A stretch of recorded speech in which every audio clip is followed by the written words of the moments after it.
प्यारे बच्चों, आज इस वीडियो लेक्चर में हम 10वीं कक्षा के गणित का त्रिकोणमिति पढ़ेंगे। त्रिकोणमिति में जो भी फॉर्मूले हैं उसकी जानकारियां हम इस वीडियो के माध्यम से लेंगे। त्रिकोणमिति त्रिकोणमिति 3 शब्दों से मिलकर बना है, त्रिकोण और मिति। त्रि का मतलब होता है 3, कोण यानी कोण ही, मिति का मतलब माप, यानी 3 कोणों की माप। 3 कोण जिस भी आकृति में होती है उसे हम कहते हैं त्रिभुज। और त्रिभुज कोण के आधार पर 3 होते हैं, निम्न कोण त्रिभुज, समकोण त्रिभुज और अधिक कोण त्रिभुज। तो इस चैप्टर में हम समकोण त्रिभुज के बारे में पढ़ेंगे। समकोण त्रिभुज यानी एक कोण की माप कम से कम 90 डिग्री हो, तो उस त्रिभुज को हम लोग समकोण त्रिभुज कहते हैं। जैसा कि यहाँ त्रिभुज में दिखाया गया है, त्रिभुज ABC में कोण B का माप 90 डिग्री है, ये समकोण त्रिभुज है। और कोण P की वार में एक कोण 90 डिग्री दिखाया गया है, यानी ये समकोण त्रिभुज है। तो समकोण त्रिभुज में एक कोण 90 डिग्री, बाकी 2 कोण न्यून कोण होते हैं। और दोनों न्यून कोण में से किसी एक न्यून कोण का नाम यानी अंश डिग्री का नाम हम सिंबल में देते हैं थीटा। तो जिस भी भुजा पर थीटा होती है वो भुजा आधार कहलाती है, यानी बेस, अर्थात इसे हम शॉर्ट में बी लिखते हैं। और थीटा के सामने वाली भुजा लंब कहलाती है, यानी परपेंडिकुलर, और इसे हम शॉर्ट में पी लिखते हैं। और 90 डिग्री के सामने वाली भुजा जो बड़ी भुजा है वो कर्ण कहलाती है, हाइपोटेनस, यानी इसे हम शॉर्ट में एच कहते हैं।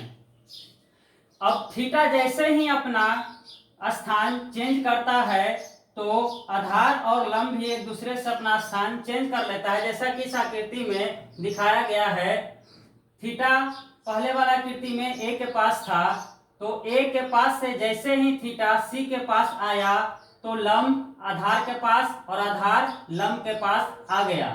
यानी पहले वाली आकृति में कर्ण AC और AB आधार था, BC लंब था। दूसरे वाला आकृति में A के पास से थीटा C के पास गया तो कर्ण ही रहता है, अपना स्थान चेंज नहीं करता है। लेकिन पहले वाला आकृति में AB आधार था, इस आकृति में AB लंब हो गया और BC आधार हो गया। अब हम तीनों भुजाओं का संबंध स्थापित करते हैं। तीनों भुजाओं का संबंध जैसे लंब से कर्ण का, कर्ण से लंब का, लंब से आधार का और आधार से लंब का, आधार से कर्ण का, कर्ण से आधार का, इस प्रकार से पूरे 6 संबंध बनते हैं। और 6 संबंध का नाम इस प्रकार है। साइन, साइन का पूरा नाम SINE, कॉस का पूरा नाम होता है कोसाइन, टेन का पूरा नाम टेंजेंट, कोसेक का पूरा नाम कोसेकेंड, सेक का पूरा नाम होता है सेकेंड, कॉट का पूरा नाम होता है कॉट टेंजेंट। और ये शॉर्ट और लॉन्ग दोनों याद रखना है, क्योंकि ये ऑब्जेक्टिव में पूछे जाते हैं। और इस तरह से साइन का फॉर्मूला बनता है साइन थीटा P/H, यानी लंब बटा कर्ण। और इसका अपोजिट होता है कोसेक, यानी H ऊपर और P नीचे, cosec theta H/P। Cos theta यानी B/H, इसका अपोजिट होता है सेक थीटा, यानी H/B, H ऊपर चला गया और B नीचे, तो बना ये sec theta. Tan theta P/B, इसका अपोजिट होता है कॉट थीटा, यानी B/P, बिल्कुल इसी का अपोजिट। अब जो एक दूसरे के अपोजिट हैं, यदि उसकी हम गुना करें तो वो बनता है 1, यानी साइन थीटा और कोसेक थीटा एक दूसरे के अपोजिट थे।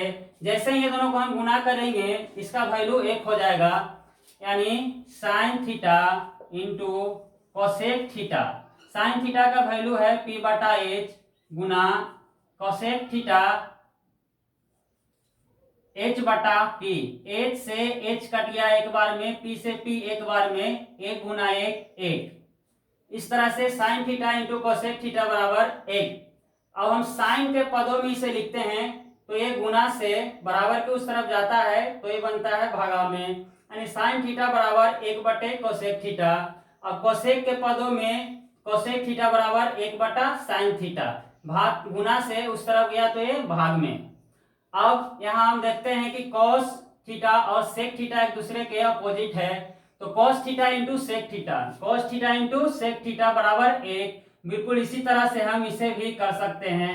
इसे cos के पदों में लिखने पर cos थीटा बराबर sec थीटा बराबर उस तरफ गया तो भाग में, यानी cos थीटा बराबर 1/sec थीटा। अब sec के पदों में sec थीटा बराबर 1/cos थीटा। अब tan थीटा और cot थीटा एक दूसरे के अपोजिट है, यानी tan theta into cot theta, tan theta into cot theta बराबर 1, यानी tan थीटा बराबर 1/cot थीटा। अब cot के पदों में cot थीटा बराबर 1/tan थीटा। अब कुछ और फॉर्मूले हैं,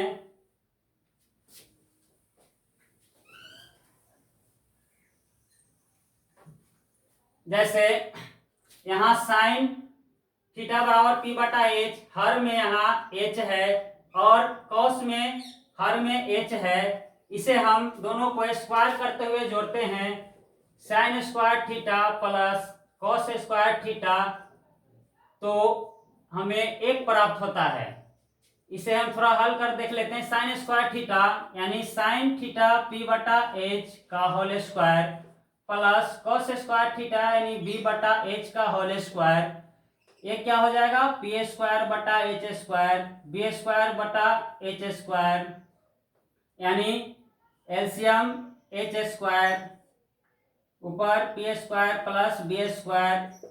अब p square plus b square क्या होता है, इसे हम देख लेते हैं। h स्क्वायर बराबर p square plus b square, यानी h के रूप में h बराबर p square plus b square, p बराबर होता है h square minus b square, b बराबर होता है h square minus p square.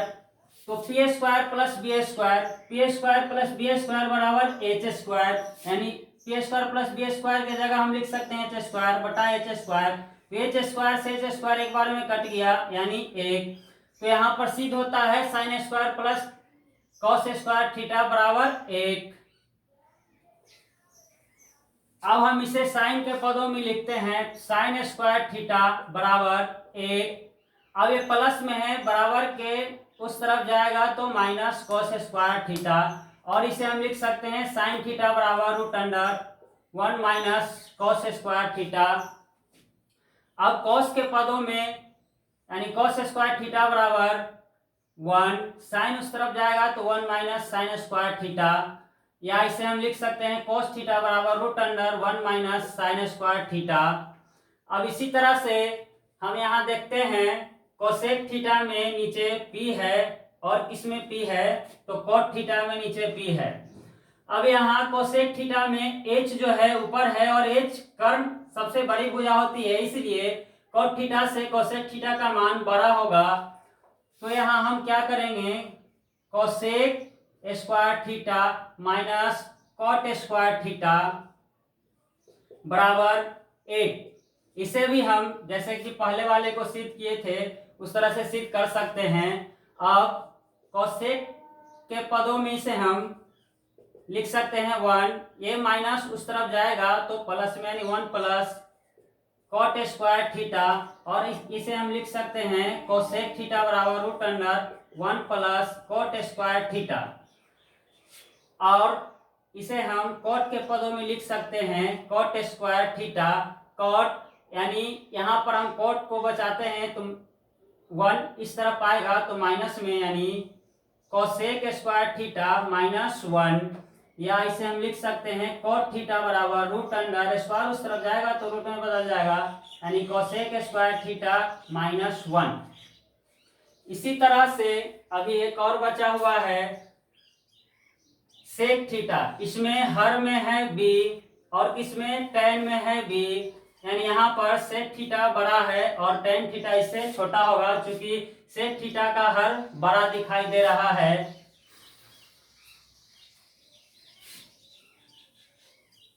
तो इसे हम लिख सकते हैं sec square theta minus tan square theta बराबर 8। पहले की तरह इसे भी हम सिद्ध कर सकते हैं।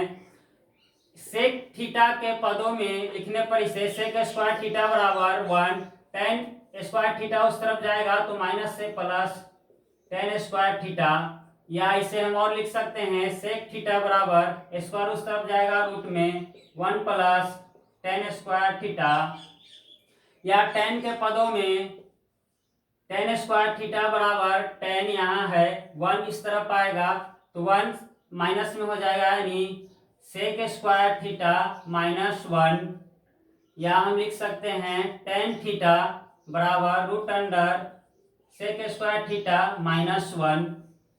कुछ और बेसिक फॉर्मूले हैं जिसे भी याद रखना जरूरी है, यानी टेन थीटा बराबर साइन थीटा बटा कॉस थीटा, और इसका अपोजिट कॉट थीटा बराबर कॉस थीटा बटा साइन थीटा। इसको हम पहले की तरह बिल्कुल सोल्व कर सकते हैं, यानी इसे भी हम सिद्ध कर सकते हैं टेन थीटा साइन थीटा बटे क्या लिखा हुआ है कॉस थीटा, यानी टेन थीटा बराबर साइन थीटा बटे कॉस थीटा। टेन थीटा का वैल्यू p बटा b साइन थीटा बटा कॉस थीटा, साइन थीटा का वैल्यू p बटा h और कॉस थीटा का वैल्यू b बटा h। अब p बटा h में यहाँ b बटा h से भाग पड़ रहा है तो भाग से क्या होता है गुना में चेंज होता है, यानी p बटा h गुना h ऊपर चल जाएगा और b नीचे, ये h से h कट गया यानी p बटा b, क्या बचा p बटा b, p बटा इधर भी b, यानी LHS और RHS बराबर है, यानी साइन थीटा बटे कॉस थीटा बराबर क्या हुआ टेन थीटा। इसी तरह इसे भी हम सिद्ध कर सकते हैं और इसी तरह से और भी फॉर्मूले हम और बना सकते हैं।